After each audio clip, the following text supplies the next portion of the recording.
Com a palavra, nosso querido Lucas Gontijo. Professor Rubião, muito obrigado pelas palavras, né? Eu me inspiro em você hoje, né? Quebro os protocolos do senhor e tudo, porque somos colegas, né?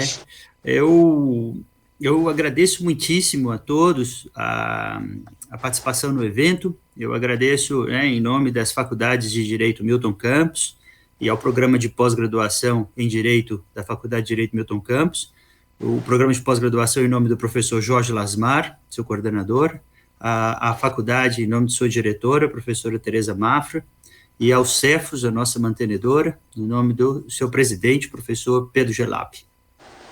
Eu, em brevíssimas palavras, para passar a palavra, então, ao grande mestre, professor Rafael, gostaria de tecer duas ideias. A primeira é que a Milton Campos sempre foi, em toda a sua história, esse local de discussões essenciais. E todos os outros que eu já experimentei na minha vida, vivemos uma situação de guerra, né? E talvez experimentado só para as gerações que atravessaram as guerras do século XX. Então, em meio a esse nevoeiro, em meio a todas essas incertezas, esses desafios, né, creio que a faculdade cumpre a sua missão, né, ao possibilitar ouvir todos os argumentos, articular todas as razões, né, e construir sínteses nesse congresso Mas não se sente, mano. fônico. Né? Então, professores da Alemanha, né, falando diretamente da Áustria, da Índia, né, da Itália, de Portugal, do México, de Cuba, do Uruguai, da Argentina, sendo que uma professora uruguai, inclusive, fala dos Estados Unidos. Então, são 11 países envolvidos na polifonia do nosso congresso. E estamos aqui para ouvir, assimilar, né, como nós brasileiros sempre fazemos. Somos os antropófagos, né? Terra de 20 define muito bem.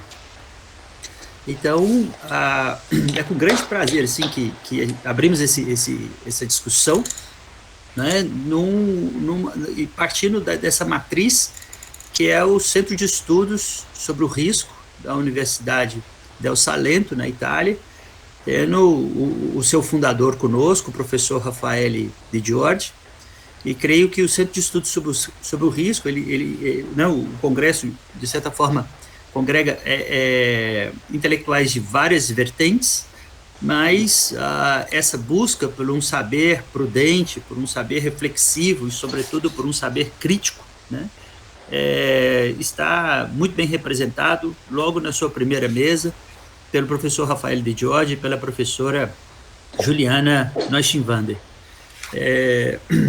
Então, nesse momento de muitas mudanças estruturais, eu acho que não só em razão do Covid, mas eu acho em razão de todas as abruptas mudanças que estão se processando no nosso planeta, devido às intervenções do neoliberalismo, a devastação ambiental, a mudança climática, o tempo de maior êxodo humano da história da humanidade.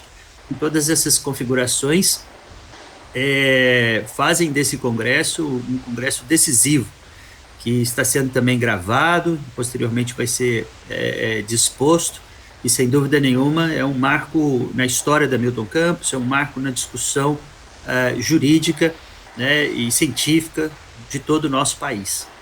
Então, devolvo a palavra ao professor Rubião para que ele, então, instaure a discussão. Muito obrigado, então, professor Lucas Gontijo. Eu vou, então, passar imediatamente a palavra ao professor Rafael Di Giorgi, que já foi devidamente apresentado pelo professor Lucas. Mas, se o senhor me permite uma pequena quebra de protocolo aqui, professor Rafael, gostaria de te apresentar muito mais como um amante do Brasil, como um amante da língua portuguesa, né, que vai nos dar esse prazer de falar aqui no nosso próprio idioma, um amante de Clarice Lispector, né, que, segundo me informei, um conhecedor profundo da obra da Clarice e um ávido pesquisador por novidades. Então, se alguém souber de um texto inédito, de uma entrevista, de um testemunho da Clarice, eu até tenho alguns aqui, nós vamos te passar, porque isso faz parte da essência da vida dele. um amante de Guimarães Rosa, já proferiu palestras sobre Guimarães, então conhece muito bem esse nosso sentimento de mineiridade. Enfim, um intelectual completo, sensível, multidisciplinar, que nos honra muito com a sua presença. Então, seja muito bem-vindo, professor Rafael. Então, desculpem, bom dia a todos. E antes de começar, bom dia e tanta desculpa à professora Juliana, que foi tida na incerteza, começar, não começar, para esses problemas tecnológicos. Mas ela está acostumada, então ela vai a ter compreensão por estes problemas. Eu peço desculpa também a todos, e a todas e a todos, e vamos a começar. Era somente para agradecer pela possibilidade de falar com você e estar aqui nesse momento, que é um momento muito especial, no sentido de que vivimos em uma situação, no presente, na qual não sabemos o que fazer.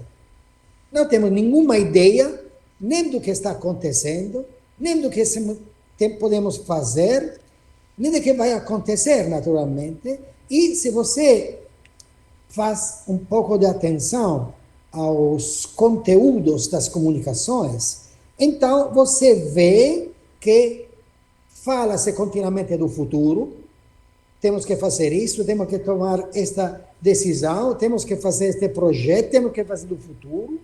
Se fala sem saber qual, porque a primeira pergunta seria quando vai começar este futuro, no qual vamos a fazer tudo. Então, esse futuro, lamentavelmente, não vai a começar, porque esse futuro não tem um início. O único futuro que tem um início é o futuro da cronologia, dos relógios. Mas nós não estamos vivendo em um presente dos relógios. Falamos das dificuldades do tempo presente. Então, o que quer dizer tempo presente? Como faz o tempo a ser presente? Presente a quem? E tempo qual? Quanto dura o presente? A única coisa que sabemos é que precisamos fazer alguma coisa e esperar que chegue algo novo. O problema é o novo. Mas o que podemos entender com novo? Claro que a primeira ideia é uma possibilidade sem coronavírus. Mas sem coronavírus não quer dizer novo. Pode ser tudo igual sem coronavírus. Pode ser muito pior do que era antes e sem coronavírus. Mas sem coronavírus é uma situação incrível. Não se pode imaginar uma situação sem a característica do presente que faz o presente, do qual não temos a possibilidade de observar que é o presente desse presente. Então, nessa confusão, eu acho que fazer pouco de claridade nas palavras, nos conceitos que usamos, nos poderia ajudar.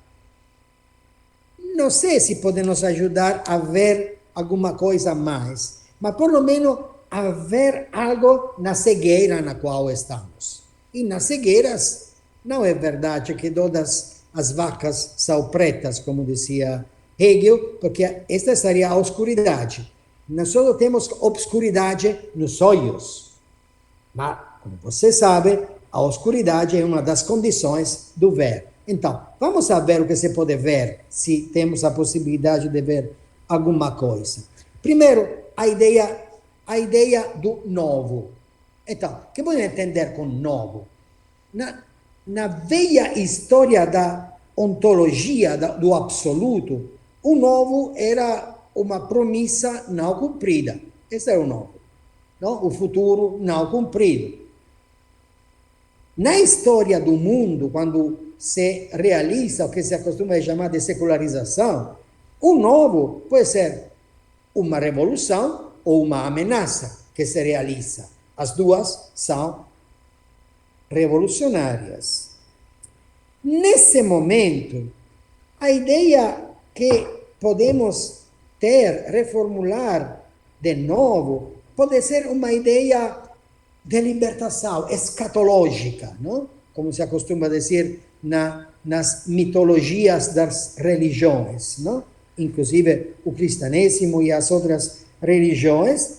Então, seria alguma coisa como cumprimento e reconciliação, no sentido de Hegel. Eu retomo essas ideias de um grande filósofo, Gotthard Günther, não? Então, cumprimento e realização, reconciliação das oposições dialéticas.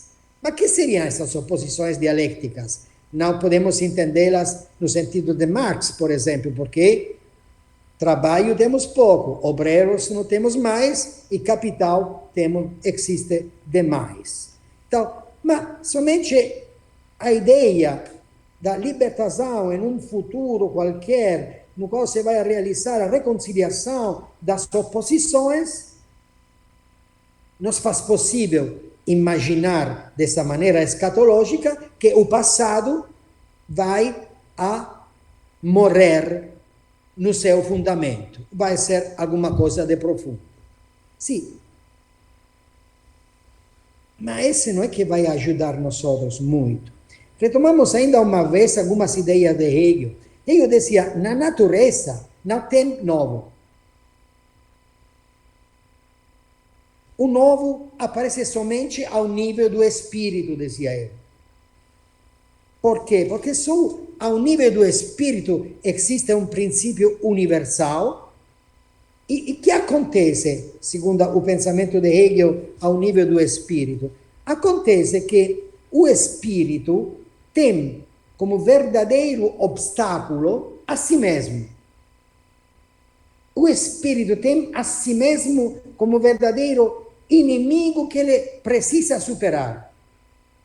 E o desenvolvimento, que na natureza é só um processo tranquilo, no espírito é uma luta infinita contra si mesmo. E depois outra consideração do Hegel.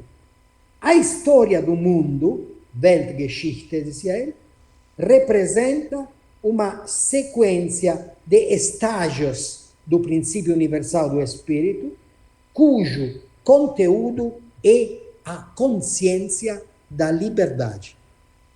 Então, para falar menos hegeliano, eu acho que nessa cegueira na qual vivimos, na qual estamos, a única possibilidade de buscar o conteúdo do espírito como consciência da liberdade seria transformar, ressignificar, como está no título deste congresso, os sentidos através dos quais nós construímos o que nós tratamos como realidade.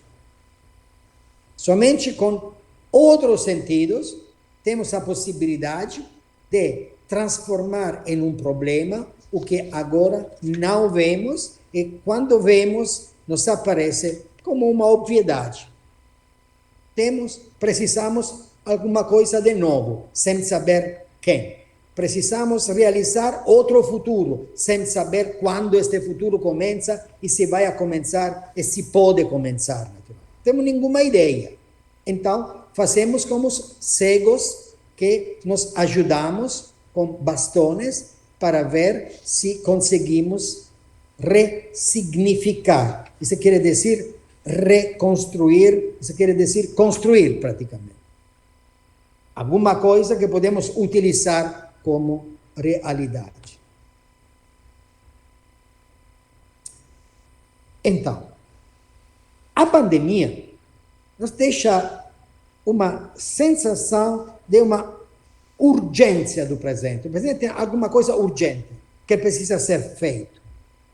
E, no mesmo tempo, uma urgência do futuro. O futuro precisa ser enfrentado, mas não sabemos quanto dura um e quando começa o outro. E falamos sobre os dois continuamente. Mas sabemos que tanto o presente quanto o futuro são temporalidades, tempo. Mas quando falamos do tempo no qual precisamos tomar as decisões, e enfrentar o que chamamos de futuro. Estamos falando ou pensando em uma unidade do tempo? É uma coisa unitária no interior da qual fazemos um corte? Ou são diferenças e nós vamos a fazer a tentativa de juntar as diferenças através do que fazemos, em outras palavras. Então, entre a temporalidade na qual vivimos, existe uma continuidade ou uma descontinuidade? E continuidade entre quem? E descontinuidade entre quem? Naturalmente, precisamos de responder a essas perguntas que não têm respostas. E nas temporalidades, ou na única temporalidade, nos tempos, em outras palavras, existe o que o filósofo do qual estamos falando no começo chamava de contextualidade. Está tudo no mesmo lugar, no mesmo tempo, na mesma condição? Ou é uma situação de descontextualidade? Em outras palavras, passado e presente pertencem às mesmas contexturas? Passado e futuro pertencem às mesmas contexturas? Se você considera o que acontece no interior da política, todos os sistemas políticos, o brasileiro é uma maravilhosa exceção, o americano um pouco pior, e os demais, digamos, mais ou menos ao mesmo nível, você vê que se essas perguntas tivessem sido formuladas, houveram podido ser encontradas, não digo soluções, mas caminhos diferentes, alguns caminhos. E que essas perguntas não são formuladas, mas os sistemas políticos operam como se elas tivessem já uma resposta, sem formular a demanda, a pergunta. Eles formulam as respostas e pensam a possibilidade da existência de perguntas às quais eles respondem como se elas fossem formuladas antes do presente. Assim que, ao contrário do que acontece na realidade, na qual, como dizia Nietzsche, o futuro cai e se descarga rapidamente sobre o presente, temos uma continuidade do passado que nos provê, nos fornece os únicos sentidos que utilizamos para pensar. Imaginem-se. E querem sair deste lugar, destes buracos nos quais estamos com pés, corpo e cabeça, sem ver nada. Luhmann, em um trabalho dos anos 70, escreveu que tempo é uma construção social da realidade. Assim que a diferença entre passado, presente e futuro é uma construção social. E tempo, ele diz, eu faço a proposta de interpretar tempo como uma interpretação da realidade com referência à diferença entre passado e futuro. E que acontece como presente,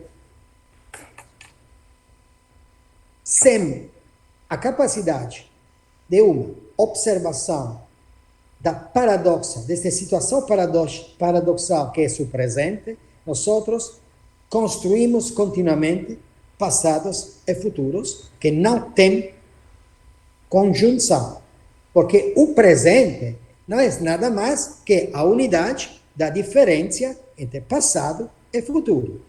É o lugar no qual construímos continuamente essa diferença, sem ver a unidade. Como podemos observar esse presente? A única possibilidade que temos é de transformar passado e futuro em horizontes da temporalidade. No interior de cada um deles, podemos reconstruir temporalidades diferentes. Todos os acontecimentos, e entre eles a comunicação é o único que tem relevância, são construídos entre estas referências, e orientar o presente a essa diferença. Então, o grande problema de uma perspectiva como essa é como pode-se construir uma correlação entre variações na estrutura da sociedade e variações na estrutura do tempo. Se nós conseguimos construir o presente com essas referências, temos a possibilidade de formular, através de conceitos, algumas experiências do que estamos experimentando no presente. Você vê quanto é complexo fazer uso da palavra presente. Dessa maneira, podemos ver que passado e futuro se abrem ou se podem restringir como horizontes.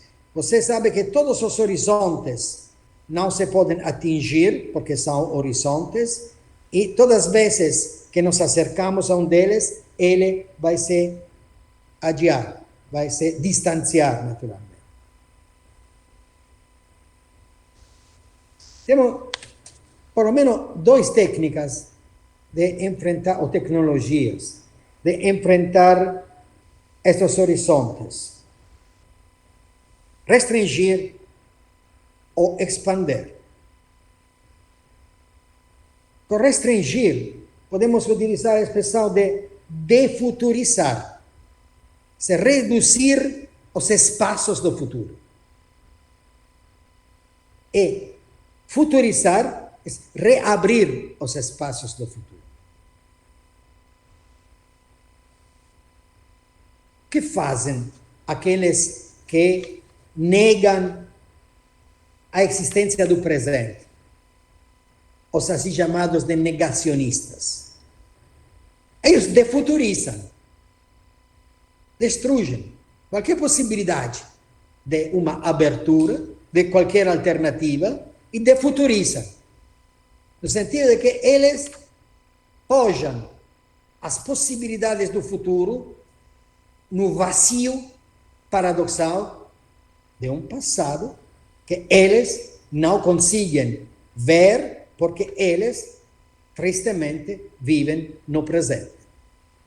Aqui se ha construído toda uma absurda, pervertida, mal metafísica da negação, que tem aspectos psiquiátricos preocupantes, tem aspectos de enfermidade muito preocupante e, lamentavelmente, contribuem à construção de uma semântica visiva, perceptiva e produtiva de relações pragmáticas no presente, no qual falamos, no qual vivemos. Então, a possibilidade de construir uma correlação entre a variação da estrutura da sociedade e as variações na estrutura temporal, tudo isso podemos chamar de capacidade ou possibilidade de realizar uma integração entre tempo e realidade. E a realidade, e a realidade, e a realidade, e nós construímos através dos sentidos com os quais achamos de conotar, mas na realidade estamos construindo. O que fez o iluminismo? O iluminismo fez uma tentativa de realizar uma integração nesse sentido de tempo com realidade. E, através dessa integração, o iluminismo tinha a pretensão de utilizar a ideia universal da racionalidade como instrumento para controlar a realidade.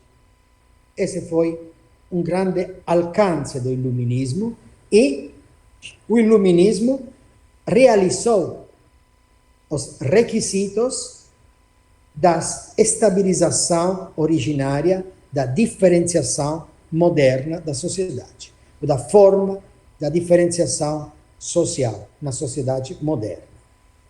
Por quê? O iluminismo, que fazia, o que fez?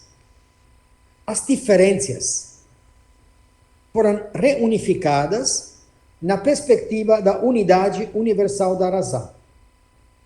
O que ia acontecer com os particulares não era mais um problema da natureza.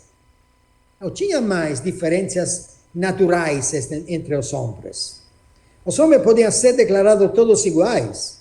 Por quê? Porque as diferenças eram aquelas construídas através de cada um sistema social. Assim que todos eram iguais, mas as novas diferenças estavam produzidas através do trabalho da comunicação no interior dos sistemas sociais. E agora, o que ha acontecido com estes requisitos do iluminismo?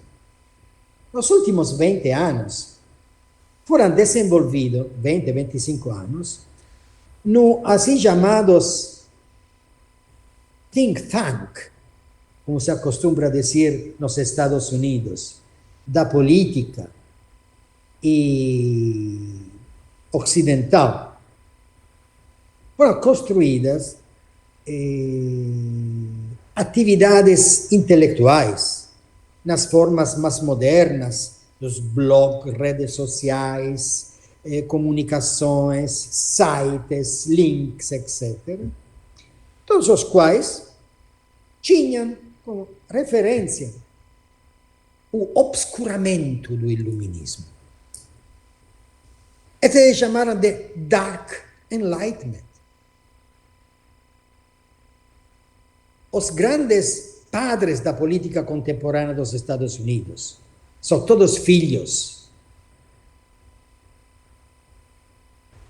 desta enfermidade mental do espírito. O Ben, o Trump, os senhores do Brasil que se formaram nos Estados Unidos e que agora têm poder decisional no seu país, e tantos mais. Esse começou com as teorias sobre a soberania do Leo Strauss, aí onde foram educadas as os jovens estudantes que depois passaram com o Bush II, etc., etc., e se difundiu esta coisa. O negócio era obscurar o iluminismo. Nos mesmos anos, através da teoria dos sistemas, nossa preocupação, e essa era a revolução, essa era revolucionária, era levar o que cobre o iluminismo e ver o que fica abaixo do iluminismo. Era esclarecer o esclarecimento. E essa era a revolução. E a velha esquerda era tão cega que não podia ver o sentido revolucionário dessa tentativa. Os outros, e a esquerda não se ocupava deles, tinha interesse em obscurar o iluminismo, porque era muito perigoso. Os críticos da Alemanha falavam de projeto não cumprido. Não, o iluminismo nunca foi um projeto. Foi uma tecnologia de sentido que tinha uma função muito clara e muito específica. E realizou as condições da diferenciação moderna. Assim que o interessante era ver o que estava abaixo de tudo isso. E o que estava abaixo de tudo isso era um controle racional da realidade. Ativação da razão para controlar a realidade, naturalmente a realidade social. Então, foi realizada através do iluminismo a diferenciação, a tematização semântico-cognoscitiva, epistemológica, filosófica e política, naturalmente, da diferenciação social. Nessa grande tecnologia, nos foram indicadas duas tecnologias para enfrentar o futuro. Uma era o direito. Claro, e o direito tinha a função de estabilizar o futuro através de não saber do futuro. Eu não sei, porque o que é direito vai ser definido somente através do direito. É o juiz o qual vai afirmar se eu tenho direito ou não tenho direito. Então, essa estabilidade através do não saber, e outra estabilidade através da estabilização das transformações jurídicas do direito, legislação. O direito se faz inestável através de si mesmo. Dessa maneira, era possível enfrentar o futuro, vincular o futuro. Mas esse tinha algumas condições das relativa estabilidade dos outros sistemas sociais. Economia, finança, educação, propriedade, etc, etc. Assim que essa tecnologia para enfrentar o futuro se transformou em uma contínua e sempre mais forte vulnerabilidade, nas palavras. Foi sempre menos objeto de expectativa. As expectativas são sempre mais frágeis, mais vulneráveis, etc. O direito, até o momento, foi utilizado para transformar conflitos sociais em conflitos jurídicos.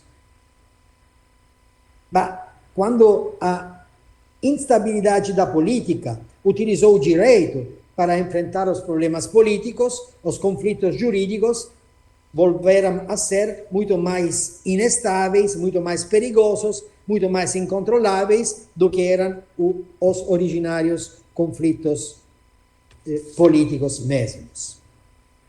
Outra tecnologia que nos deixaram foi a que chamamos de risco. Risco, já tantas vezes tivemos a possibilidade de falar sobre risco, então risco é um vínculo do futuro, é um construto da comunicação social, um vínculo do futuro, o qual faz possível controlar o não saber do futuro. No sentido de que faz possível diferir, deslocar as consequências negativas, se vai se realizar o risco, de uma parte, e de outra parte, se esse não vai se realizar, então tem outras possibilidades de escolha que estão sempre abertas. O vínculo, o risco, futuriza continuamente o futuro, no sentido de que, através de um vínculo, reabre outros vínculos. Se vai acontecer o que quero evitar, eu sei o que fazer. Se vai acontecer o que quero evitar a segunda vez, eu sei o que fazer. Em outras palavras, este transferir continuamente, este remonetizar até o nível no qual o sistema da economia pode aceitar, esse funciona e faz possível ganhar tempo. Essas tecnologias eram tecnologias que funcionaram, podiam funcionar, funcionam, quando se pode utilizar os conceitos da velha ontologia que foram herança do iluminismo, que o iluminismo deixou a nós outros. E este é o motivo, eu acho, porque nesse momento, nessa situação paradoxal que chamamos de tempo presente, estas tecnologias são elas mesmas incertas, peligrosas e têm que ser utilizadas com grande cuidado. Por quê? Qual era esta herência que nos deixou o iluminismo, que os neo-, post- e veterofascistas querem obscurar, e em grande medida conseguiram obscurar? Esta herência são distinções típicas das sociedades estratificadas. E estas distinções típicas de sociedades estratificadas operam, são atuais em todos os sistemas sociais e são atuais ainda mais na semântica através da qual nós falamos. você já conhece, por exemplo, distinções como verdade e falsidade. E para ver que esta distinção é uma distinção que tem sua ontologia, você imagina que nós hemos inventado nos últimos anos a pós-verdade, alguma coisa depois da verdade. Assim que o senhor Trump seria pós-verdade. Não, ele é um fake news. Por quê? Porque a realidade que utiliza estas distinções é fake, ela mesma.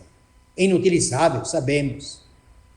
Outra distinção terrível é a distinção entre interior e exterior, que está no interior e está no exterior.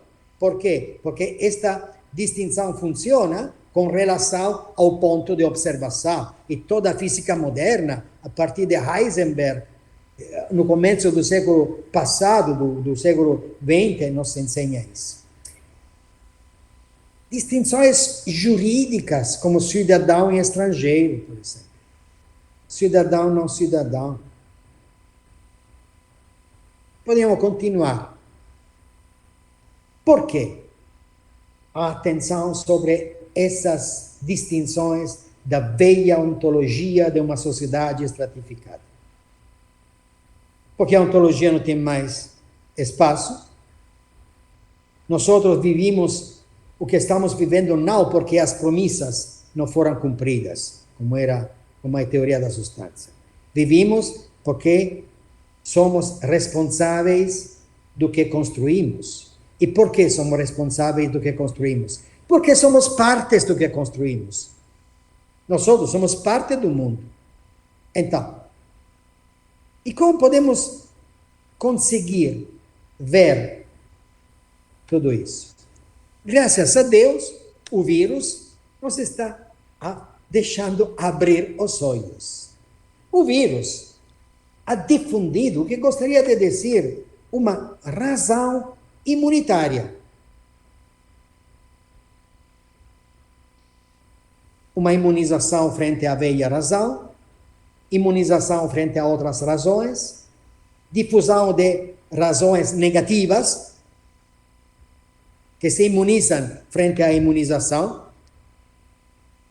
Mas, nesse universo da imunização, o vírus nos deixou ver uma coisa, que é o emergir constitutivo do outro. Outro. Alteridade. O que quero dizer? O que vai a difundir o vírus são os outros.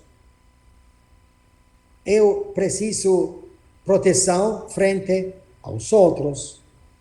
A ameaça vem dos outros.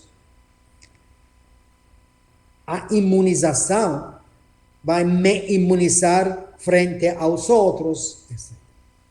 Então, se descobre assim um universo que era o universo do iluminismo e nos faz ver que tudo direito, assim como a economia moderna, está construído sobre a negação do outro.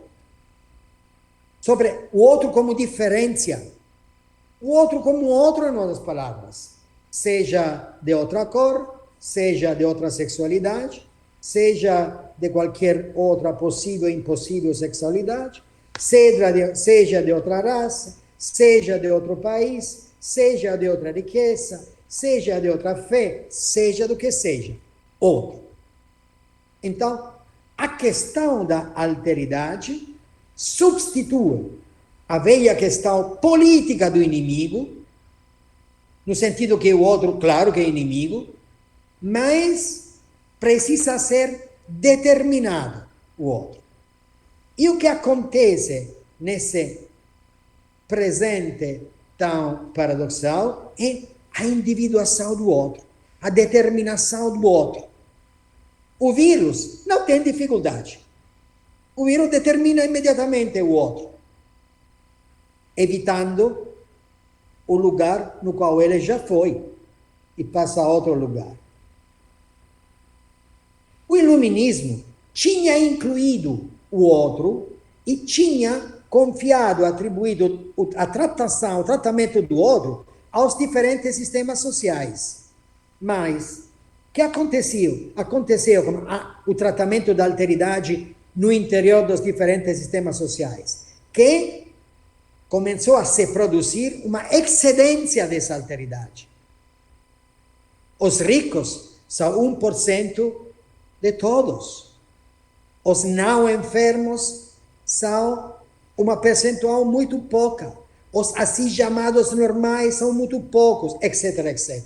Se é produzido, em outras palavras, através desta tecnologia da inclusão típica do iluminismo, uma excedência, e a alteridade transformou-se nessa excedência.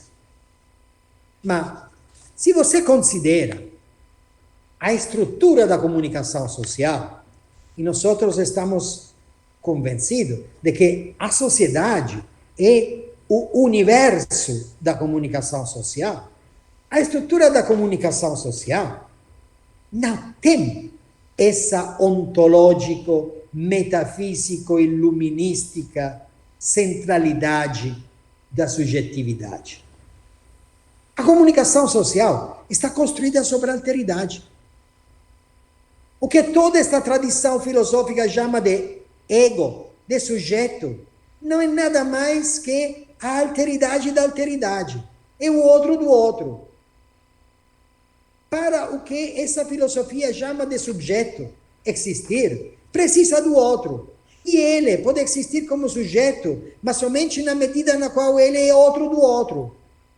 A compreensão começa com o outro, não começa, como achava Weber, com ego que fala e transmite sentido. Então, eu não sou eu sou o outro de vocês, que sou outro do outro. Em outras palavras, a alteridade da alteridade, não a subjetividade da subjetividade, é o que faz a centralidade na estrutura dos sistemas sociais. Esse, eu acho, é a grande ensinança desse senhor vírus. E seria que agradecer ele, Deus, não sei quem, o ano, o mercado, os pipistrelli, não sei como se chama, estes Morcego. Esses morcegos. Seria que agradecer a eles, que só permitiram ver o que era impossível ver, o que está abaixo desse iluminismo, porque a estas condições não temos alternativas. Ou somos capazes de ressignificar os conceitos, o que quer dizer reconstruir outra realidade, o que quer dizer reintegrar de maneira diferente tempo e realidade, o que quer dizer abrir a paradoxa do presente, o que quer dizer inventar no espírito, na luta contra si mesmo, porque a semântica que precisa se autodestruir não é como a árabe fenícia que vai a renascer das suas cinzas, mas vai renascer coisa totalmente diferente, naturalmente. Até quando nós não temos a capacidade de atingir o que eu chamava da consciência da liberdade, nós nunca vamos a ter algo parecido ao que podemos chamar de liberdade. Muito obrigado a todos vocês que escutaram. Obrigado, queridos. Muito obrigado, professor Rafael. A você. Pelas palavras. Você. Tendo em vista a sua paixão pelo Guimarães Rosa, eu vou te deixar com uma citação muito pertinente. O senhor falou aí da importância da ressignificação dos conceitos, das palavras. Então, te deixo aqui com uma citação. Viver é muito perigoso, porque aprender a viver é que é viver mesmo. Travessia perigosa, mas é a vida. O mais difícil não é ser bom e proceder honesto. Dificultoso mesmo é um saber definido, o que quer, e ter o poder de ir até o rabo da palavra. Então, muito obrigado pela sua gentileza Obrigado. e por ter segurado esse rabo da palavra com toda a maestria. Muito obrigado. Obrigado a você.